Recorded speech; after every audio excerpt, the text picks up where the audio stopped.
After 50, many of us notice the body feels different. Strength is not what it used to be. Muscles lose firmness, and the breath feels shorter. It can feel frustrating, but the bigger danger is when we shrug and say this is just normal aging. That belief quietly steals our energy and independence. Because the truth is decline is not set in stone, and science backs this up. Research from Jansen and colleagues published in the Journal of Applied Physiology in 2000 shows that after 50 we lose about 1 to 2% of muscle each year. And after 60, the loss can rise to 3% without training. That sounds scary, but here is the good news. This process can be slowed down or even reversed with the right kind of movement. You do not need a gym membership or expensive machines. Just a few simple exercises done at home with your own body weight can rebuild strength, improve balance, and even boost confidence. These moves are safe, adaptable, and work whether you are brand new to exercise or just getting back into it. And here is where it gets exciting. We're going to count down the top 3 exercises you need most for staying strong after 50. And the number 1 move is a powerful secret that can bring surprising results in as little as 1 week. You will not want to miss it, so turn up your volume if you need to, and if you can hear me clearly, drop a number 1 in the comments so I know you are with me. Let us start our countdown with exercise number 3, the push-up. This move has been around for centuries, and there is a good reason why it is still considered one of the best ways to strengthen the upper body. The push-up works the chest, shoulders, and triceps, but it also engages the core, the muscles in your belly, back, and even your hips. That means every time you perform a push-up, you are not just building strength for your arms. You are also protecting your spine and improving posture. Think about how often we use these muscles in daily life. Pushing a shopping cart, lifting a heavy pan from the stove, or even pressing yourself up from the floor after a fall. These movements depend on the same muscle groups that push-ups target. That is why adding push-ups to your routine is like giving your everyday life a tune-up. Now many people over 50 worry that push-ups are too difficult. They picture the standard version with toes and hands on the ground, body straight like a board, and it feels overwhelming. But here is the truth. You do not need to start there. In fact, the smartest way is to start small and build gradually. That way you avoid injury and build confidence along the way. The first step can be as simple as wall push-ups. Stand about an arm's length away from a wall. Place your palms flat at shoulder height. Slowly bend your elbows and bring your chest toward the wall, then press back. You will feel your arms and chest engage, but without heavy strain. This variation is perfect for beginners and helps you learn the correct movement pattern. Once wall push-ups feel easier, you can move to incline push-ups. Place your hands on a sturdy table, a countertop, or the back of a sofa. Keep your body straight, bend your elbows, and push back up. The lower the surface, the more challenging the push-up becomes. This step-by-step approach means you always have a level that fits your current strength. When you feel stronger, knee push-ups are the next step. With your knees on the floor and your body forming a straight line from head to knees, you target the same upper body and core, but with less weight to manage. Eventually, you may progress to the traditional push-up on hands and toes, and later even to decline push-ups where your feet are on a step or bench. Whatever version you choose, form matters. Keep your body aligned from head to heels. Do not let your hips sag or rise. And make sure your elbows are at about a 45-degree angle from your body. Inhale as you lower down. Exhale as you push up. Move slowly and with control. A sloppy push-up does not build strength. It only risks your joints. As for how many to do, start with what feels possible. Maybe that is 5 wall push-ups.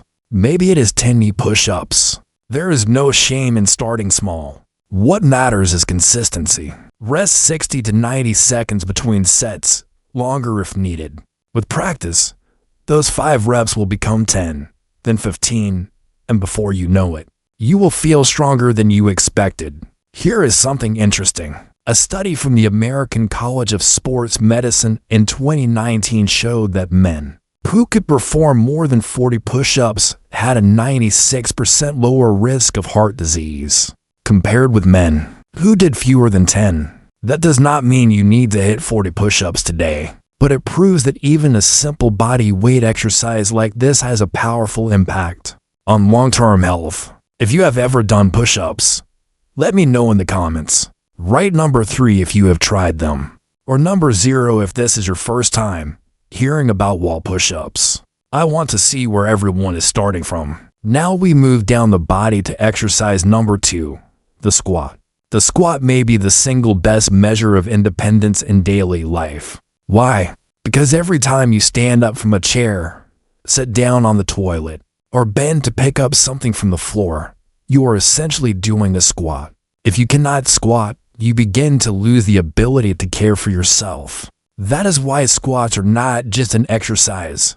They are a form of insurance for your independence. Squats work the largest muscle groups in your body: the quadriceps in the front of the thighs, the hamstrings in the back, the gluteal muscles in your hips and butt, and the deep core muscles that stabilize your torso. Engaging these big muscles stimulates your metabolism, meaning you burn more calories even at rest. It also helps shift body composition toward more lean muscle and less fat, something many of us over 50 are aiming for. The benefits do not stop there. Squats strengthen the knee and hip joints, improve lower body flexibility, and boost the production of hormones like testosterone and growth hormone, both critical for maintaining muscle mass as we age. Sarcopenia, or age-related muscle loss, is one of the main reasons older adults lose mobility and independence. Squats fight back directly against this process. In fact, research from Frontera and colleagues published in the Journals of Gerontology in 2000 showed that older adults between 60 and 70 years old increased the strength of their thigh muscles by 174% after just 12 weeks of resistance training, which included squat-like movements. That is a massive improvement in a short period.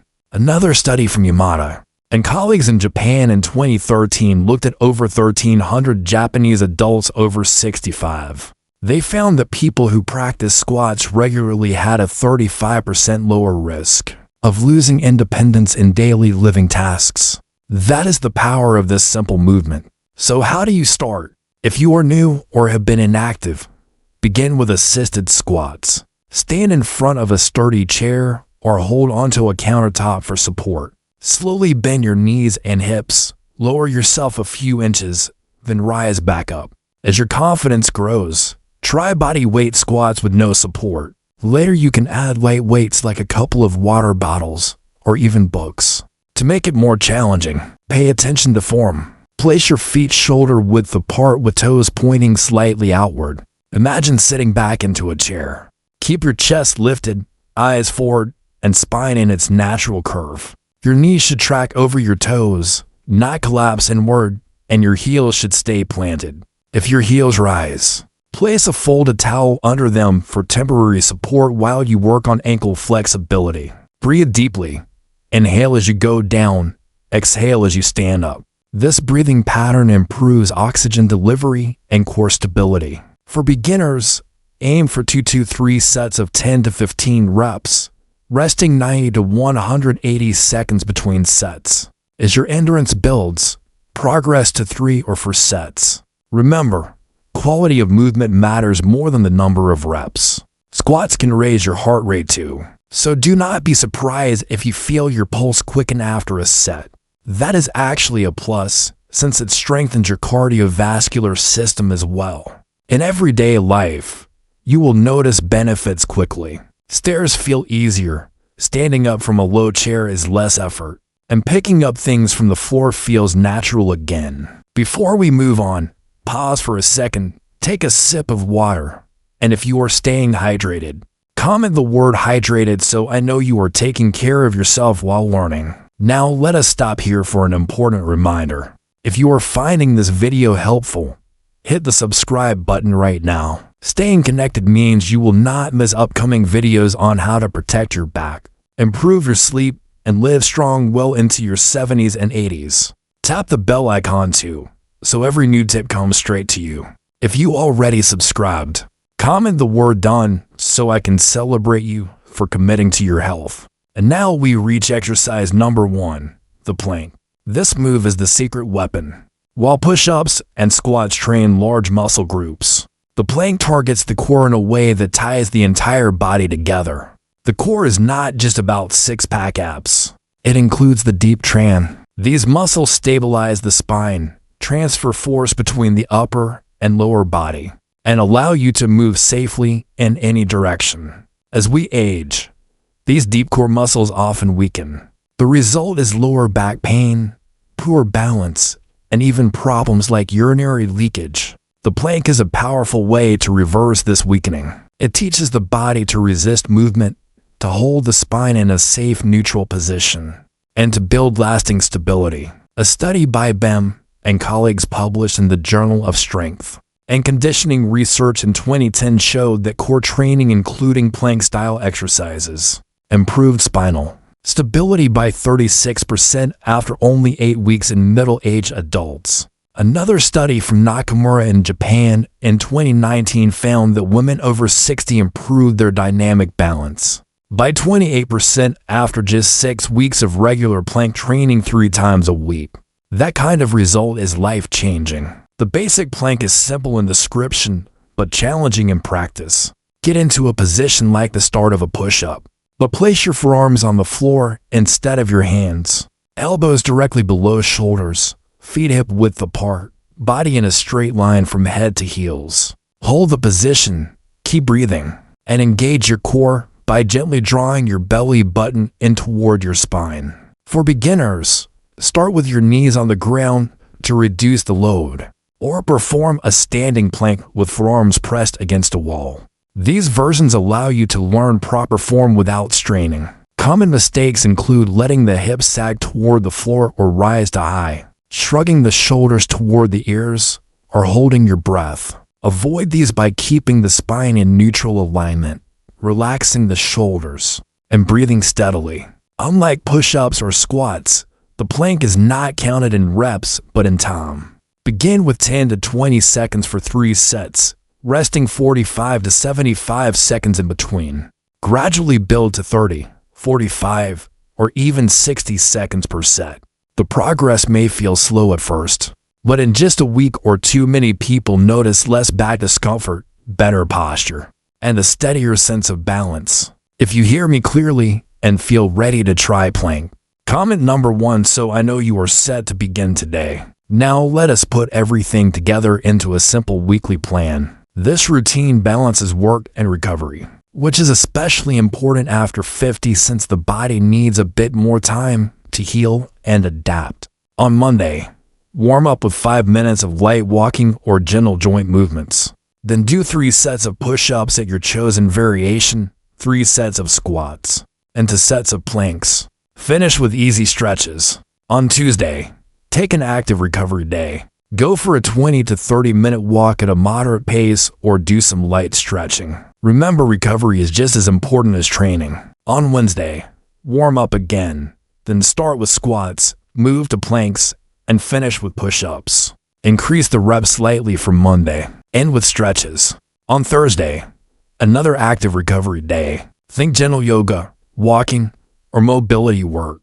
On Friday, prepare with a longer warm-up of 7 or 8 minutes. Then perform a circuit of 1 set of push-ups, 1 set of squats, and 1 plank, with little rest between them. Repeat the circuit 3 times. It adds a mild cardio challenge and keeps things interesting. The weekend can be rest, hobbies, or light movement like gardening or playing with grandkids. The idea is to stay active but without formal structure. The National Institute on Aging in 2020 reported that older adults who engage in 150 minutes of moderate activity per week reduce their risk of early death by 33%. That is just 20 minutes a day. This plan easily meets the goal while also building strength and balance. So tell me in the comments which day of the week sounds most enjoyable for you to exercise. Monday, Wednesday, or Friday. I would love to know. We have covered a lot today, and it all comes down to this. 3 simple moves: push-ups, squats, and planks are enough to keep your body strong, steady, and confident after 50. You do not need fancy machines or pricey gym memberships. Just your own body and a little consistency. Now here is my encouragement for you. Tomorrow morning, before you even pour the first cup of coffee, set aside 5 minutes. Do 1 set of wall push-ups, just 5 reps. Then sit back down and feel the difference. That tiny step costs you nothing, not even $1, but it sets the tone for your whole day. Add another round on Wednesday, then again on Friday, and within 1 week you will start to feel stronger and more alive. I would love to hear from you. Which of these 3 moves will you try first? Type the name in the comments so we can cheer each other on.